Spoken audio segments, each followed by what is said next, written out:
Faisal Matawi, la Cour constitutionnelle a confirmé les résultats de l'élection du président Abdelmadjid Tebboune pour un second mandat, mais elle a un petit peu, disons, corrigé les chiffres de l'ANI en apportant quelques modifications dans le pourcentage et dans les chiffres des participations pour tous les candidats.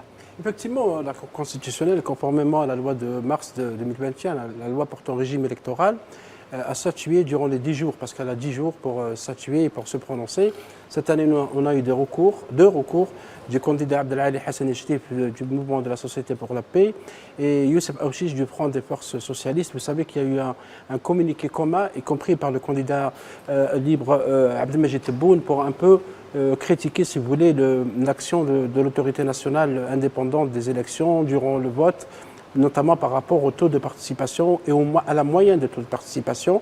Parce que vous savez que le chiffre qui a été annoncé de 48% dans la soirée du samedi 7 septembre, c'était la moyenne de taux de participation. Ça veut dire l'addition des taux de participation dans les wilayas divisé sur le nombre de wilayas. Ce n'était pas le taux de participation qui est la division du nombre des votants sur le nombre d'inscrits. Donc effectivement, vous l'avez dit Salim, Omar Belhaj, qui est le président de la Cour, a rectifié. Il a lui-même dit qu'il a eu des erreurs et que la Cour a pris le temps quand même de vérifier les procès-verbaux établis par les comités régionaux de l'ANI et les procès-verbaux qui ont été présentés donc, au niveau local pour donner les chiffres. Ce n'est pas 94% comme cela a été annoncé pour le président Tebboune, mais 84,3% pour le président Tebboune, 9,6% pour Abdelali Hassani Chérif et également 6,1% pour Youssef Aouchiche. Ce n'est que justice.